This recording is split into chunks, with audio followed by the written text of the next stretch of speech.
Welcome to my channel Nanak education point. तो आज की जो मेरी वीडियो है वो है नेशनल एजुकेशन पॉलिसी यानी कि nap NEP nap short form में 2020 कि अब जो हमारी एजुकेशन पॉलिसी है जो चेंज हो गई है, तो उसी के ऊपर वीडियो है कि स्कूल लेवल पे क्या चेंजेस आए हैं, कॉलेज लेवल पे क्या क्या चेंजेस आए हैं जो आपको पता होने बहुत ही ज़रूरी हैं, जो कि बहुत ही अच्छी न्यूज़ है, बहुत ही अच्छी, जिससे कि आपको एक अच्छा फील होगा कि अब आपको जो भी कुछ स्टूडेंट्स होते थे कि जो पहले रट्टा कर लेते थे, रट्टे से पढ़ाई करके चले जाते थे और 90s में परसेंटेज लाते थे, लेकिन जिन स्टूडेंट्स को नॉलेज होती थी वो सिर्फ 50 to 60% में पास हो जाते थे। तो उन स्टूडेंट के लिए बहुत अच्छी न्यूज़ है कि अब सिर्फ़ और सिर्फ जो हमारा एजुकेशन सिस्टम है वो बेसिकली नॉलेज पे काम करेगा, ना कि एक रट्टाफिकेशन पे। तो ये तो मैंने आपको सिर्फ एक नॉर्मल सी एक चीज़ बताई है, उसको और एक्सप्लेनेशन से समझते हैं। तो जो भी ये 2020 का जो है 34 ईयर्स तक हमारी एजुकेशन सिस्टम में कुछ भी चेंजेस नहीं आए हैं, जो अब चेंज आए हैं जो बहुत ही अच्छी चीज़ है। और लास्ट जो अपडेट हुआ था वो 1992 में हुआ था। अब 2020 में चेंजेस आ गए हैं। तो मैं आपको मेन लाइन बता देती हूँ, बाकी आपको अगर पूरा रीड करना है तो आप स्क्रीनशॉट ले सकते हैं और वीडियो को बिल्कुल एंड तक ज़रूर देखना, जिससे कि आपको पूरी नॉलेज मिले कि क्या क्या चेंजेस आए हैं एजुकेशन में। तो मैंने आपको 34 ईयर्स की बात बता दी है, ठीक है। और उसके बाद जो है मैं आपको मेन लाइंस बताती हूँ। मैं थोड़ा नीचे आ गई हूँ। जैसे कि 10+2 का फॉर्मेट होता था पहले, जो हम पहले पढ़ते आ रहे थे 10+2 में, यानी कि आपको 10th में बोर्ड होता था और 12th में बोर्ड होता था, मतलब 2 साल आपको बोर्ड देना होता था।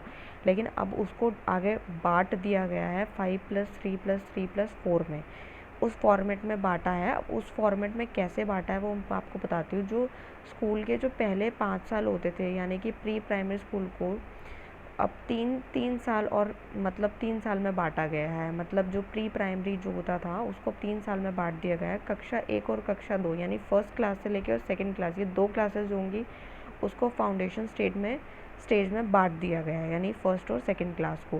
फिर मैं बात करती हूँ 3 साल की, यानी कि अगले 3 साल की, थर्ड से लेके फिफ्थ तक, यानी तीसरी कक्षा से लेके 5वीं कक्षा के बीच में जो होता था उसको उन्होंने तैयारी के लिए, मतलब अगले चरण में उनको बांट दिया गया। मतलब पहली और दूसरी कक्षा को अलग बांटा, फिर तीसरी से 5वीं कक्षा के को अलग डिस्ट्रीब्यूट कर दिया, अलग विभाजन कर दिया उसका। और उसके बाद के जो 3 साल होते हैं, छठी से लेके 8वीं तक के, 5वीं तक का बता दिया, फिर छठी से 8वीं तक के 3 साल के जो होंगे उसको मध्यम चरण यानी माध्यमिक अवस्था में बांट दिया गया है, मध्य चरण में रख दिया गया है। उसके बाद जो 4 साल और बचते हैं 9वीं से 12वीं के, उसको अलग विभाजन कर दिया गया है, उसको अलग कैटेगरी में बांटा गया है। उसमें अब आपको और आगे पता चलेगा।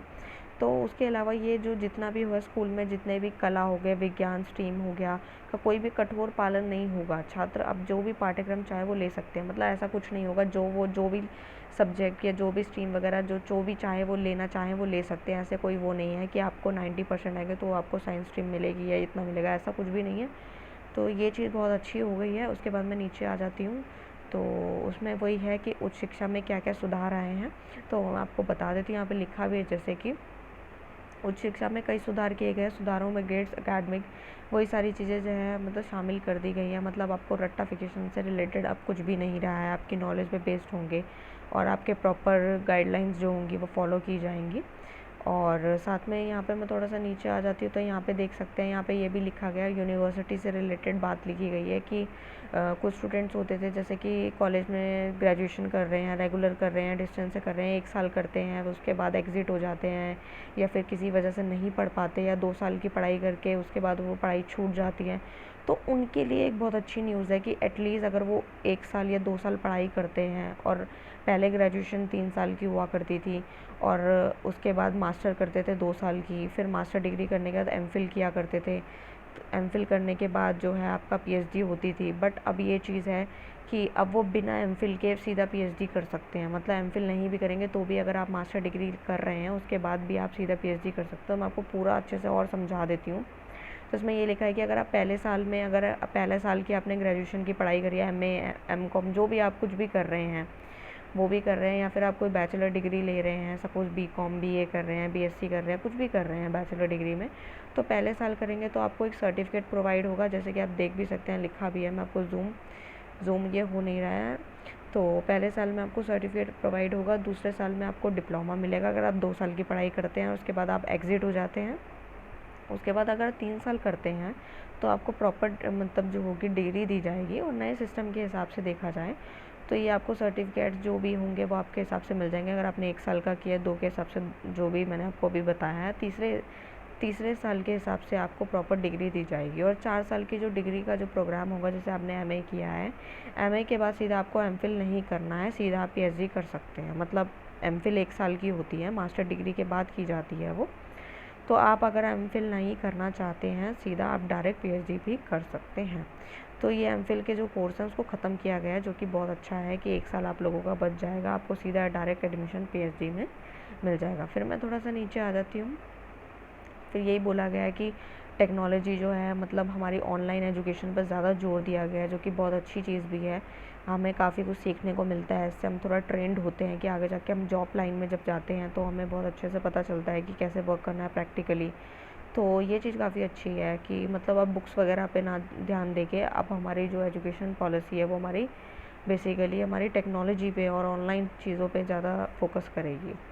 फिर यहाँ पे कुछ मैं थोड़ा नीचे आ गई तो यहाँ पे यही बात लिखी है कि, और स्कूल के बारे में लिखा है कि जो हमारा 5th क्लास तक का जो मातृभाषा के निर्देशों में माध्यम बनाया जाएगा, रिपोर्ट कार्ड में सब चीज़ों की जानकारी भी बिल्कुल प्रॉपर दी जाएगी। कुछ चीज़ें होती हैं जैसे कि मेंशन नहीं होती, ग्रेड्स दे जाते हैं, तो प्रॉपर उस टाइप से आपको पूरी नॉलेज उस रिपोर्ट कार्ड में मिलेगी। फिर यहाँ पे कुछ खास बातें हैं जो कि आपको पता होनी बहुत ज़रूरी है, जो मेन भी हैं।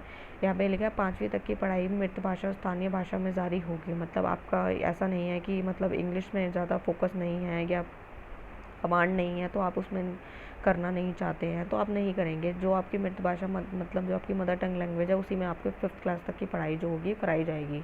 ये चीज़ बहुत अच्छी हो गई है बच्चों के लिए। और 6ठी कक्षा के बाद जो वोकेशनल एजुकेशन की शुरुआत हो जाएगी, और उसके बाद यूनिवर्सिटी और उच्च शिक्षण स्थानों का जो है कॉमन एंट्रेंस एग्ज़ाम भी होगा, जिससे कि क्या होगा कि आपको एक मतलब पहले से पता चल जाएगा कि कैसे क्या पैटर्न होगा, वो सारी चीज़ें होंगी। लेकिन लीगल और मेडिकल कॉलेज को छोड़ के ये सारी जगह फॉलो होंगे ये रूल्स।